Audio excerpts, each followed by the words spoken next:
La Ligue 1 en folie, évidemment. 12 matchs sur 20 ont été reportés. Et oui, grâce ou à cause des Gilets jaunes. À Marseille, on dira peut-être grâce, parce qu'on devait aller à Saint-Etienne et recevoir Bordeaux. Finalement, ces deux matchs n'ont pas eu lieu. Et l'OM n'a donc pas perdu de match de plus. Comment ? On jouera notre Europa League en janvier. Voilà, exactement. Et en février et en mars, etc. C'est ça. Parce que peut-être même que le match de samedi prochain, j'en ai aucune idée, mais sera aussi annulé, puisqu'on est dans la tendance. On va regarder ce qui s'est passé pour tous les clubs concernés pour la lutte pour le podium. On y va tout de suite avec le tableau concocté par l'excellent Maxime Hippolito de son vrai nom. Avec Lille, Lyon, Montpellier, Saint-Etienne et Marseille qui sont à la lutte. On pourrait même, dans les prochains jours, si on continue à être mauvais sur le terrain, ajouter Nice, qui est juste derrière, avec 6 reports sur les 10 matchs concernés. Ça fait beaucoup, avec Lille qui a joué les 2 matchs. Arnaud, c'est un avantage pour Lille d'être à jour de son calendrier et en plus d'avoir pris 4 points sur 6. C'est un avantage vraiment d'être à jour. Pour moi, ce que j'allais dire, c'est une période très difficile à gérer, je pense, pour les staffs un peu techniques, parce qu'on prépare une saison on a différentes phases, et là on boucle la première grande phase, donc la première partie de championnat, et du coup sur cette fin de saison, sur cette fin de première partie, normalement tu es en roue libre. Donc c'est-à-dire que tu travailles plus physiquement, tu joues en plus tous les 3 jours parce qu'il y a des coupes de la Ligue, il y a des coupes qui viennent donc s'ajouter. Et du coup là, je pense que c'est une période très bâtarde pour les clubs qui n'ont pas joué, parce que tu sais pas quoi faire. Tu dois reproduire des intensités de match à l'entraînement, mais en même temps ça reproduit jamais assez parce qu'il n'y a pas la même adrénaline. Donc pour moi, je préférais dans la situation de Lille. C'est d'ailleurs pour ça, et Garcia l'a très bien expliqué, qu'il a fait jouer en Coupe d'Europe les titulaires pour leur donner du temps de jeu. Je fais écho à ce que dit Arnaud très justement, c'est que l'an dernier, Paolo Rongoni, on l'avait fait en interview à ce moment-là de la saison, justement, début décembre, c'était avant un match à Metz. Fin novembre, pardon. Et je me demandais est-ce que c'était pas la période la plus compliquée, il y avait des matchs tous les 3 jours et tout. Il me fait non, c'est pas dans nos programmes. Nous, ce qui nous embête plus, c'est janvier, février, mars. Mais là, que ça joue, mais que là, ça joue tous les 3 jours, c'est nickel. On s'entraîne quasiment pas. Et effectivement, il faut juste gérer les remplaçants. Quoi. Romain, j'en appelle à ta mémoire légendaire, notamment sur les dernières années, puisque avant tu étais bébé. Mais il n'y a pas une saison, peut-être même celle du titre. Là, je suis pas sûr certain qu'on avait des matchs en retard et on a joué 2 fois Sochaux d'affilée et ça nous a complètement... Celle du titre, oui, tu as joué limite le match aller après le match retour. Ça peut être un avantage, non, aussi, du coup, parce que je me rappelle de ça et je me dis que ça a peut-être joué un rôle aussi dans... Non, alors oui mais non, parce que par exemple là, par rapport à Lille, tu es dans une situation où ils prennent des points. Toi, quand tu avais des matchs de retard, Bordeaux en avait aussi, et c'est Bordeaux qui a commencé à les perdre. Et en fait, du coup, Bordeaux, eux, ça a plus désavantagé ton adversaire que toi, ça t'a avantagé. Tu as vu Bordeaux qui a commencé notamment, tu voulais ma mémoire, qui perd un match en retard à domicile contre Auxerre avec des buts de Yellen.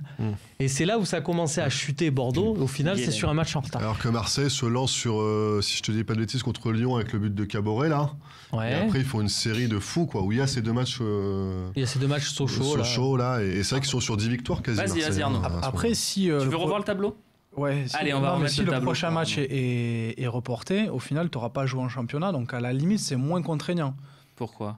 Parce que du coup, en championnat, tu n'auras pas joué les 3 derniers matchs, et c'est seulement un match de Coupe de la Ligue qui va être là mercredi, donc tu n'auras pas, comment te dire, dans la préparation. Ouais. Toi, tu te dis, quitte à ce que ça soit un peu reporté. Autant tout annuler jusqu'à la fin, et au moins on est tranquille. Donc toi, la bonne nouvelle, ça serait que samedi, ça joue pas. C'était plus s'il y avait report match, où là, c'est compliqué. Je comprends. Mais là où pour Lille, c'est intéressant, pour eux, malheureusement, c'est que là, ils vont gagner à Nîmes. En fait, ils font nul à Nîmes, ne serait-ce que nul, parce que leur match nul contre Reims, il est super poussif. Mais là, ils vont gagner à Nîmes, ils prennent 3 points. Techniquement, avec tu le dis, ça marque ce but de Nicolas Pepe, le mec qui prend le ballon, il avance, il fait un bien fou au moral à son équipe. Et puis rien qu'avec ça, comme tu dis, les conditions dans lesquelles ils gagnent, ils jouent à 10 contre 11. Ils te font dire, franchement, moi j'ai vu le résumé du match, je me suis dit derrière, si à la fin de saison, le podium, parce que j'ai regardé aussi Lyon-Monaco et c'est dans le contenu de ce que j'ai vu de Lyon, je me dis si à la fin de la saison, on te dit le podium, c'est Paris, Lyon, Lille, Il n'y a rien à redire. Et c'est ça qui me fait peur. Enfin, je me dis, aujourd'hui, ça c'est clair. Non, mais ils sont crédibles. Ils sont crédibles dans ce truc-là. Il y a des années, tu as Brest qui est premier à la trêve. Tu dis, bon, ils sont gentils, mais ils vont redescendre. Là, tu les vois pas redescendre. Moi, je me suis dit ça aussi déjà en regardant le match contre Reims, où effectivement, ils doivent perdre à domicile. Ils sont vraiment pas bons. Et ils ont ce pénalty à la fin. Ils ont ce petit coup de bol qu'ils n'avaient pas du tout l'an dernier. Là, ils ont aussi le réflexe de mettre 3 buts à l'extérieur. Ils ont une barre qui les sauve aussi sur la fin. Cette année, ça tourne un peu pour eux, comme ça avait tourné pour l'OM l'an dernier. Donc, On conclut cette partie, messieurs, avec toi, Max, et la question d'Info OM. Les matchs en retard troublant le classement, ça c'est incontestable. Cela peut-il sauver Garcia? Les supporters ajoutant 3 points par match. On va voir le classement de la Ligue 1 pour ajouter à la question très sensée d'Info OM. Merci, posez vos questions, je ne l'ai pas dit. Hashtag LiveTalk, Twitter, Facebook et le forum. Il y a les questions-réponses qui arrivent juste après, là, dans quelques minutes. Posez-les, faites-vous plaisir. Rémi Chabert se fera également un plaisir de les trier et de me les envoyer. Effectivement, c'est ce qu'il ne faut pas faire. Parce que quand tu regardes le classement, tu dis, bon, mais ça va. On a 32. À Lille, voilà, on a 32. Alors que tu vas quand même à Saint-Etienne et que tu reçois Bordeaux, que ça ne sera évidemment pas évident. Après, c'est pareil pour les autres équipes qui ne jouent pas. Je veux dire, Et tu te dis ça, et le problème, c'est que tu commences un match contre Limassol, peut-être un peu la fleur au fusil. Et tu perds un match change en jeu, ça devient quasiment une balle dans le pied que tu te tires. Donc c'est pour ça que c'est chelou cette période, elle est vraiment bizarre. Vous allez tous avoir la même réponse. Si je vous dis on joue pas contre Bordeaux et on va pas à Saint-Etienne parce que les gilets jaunes, il n'y a pas de sécurité, par contre on te donne 4 points. Tu signes? Ah oui. Voilà. Oui. Lille, ils ont pris 4 points.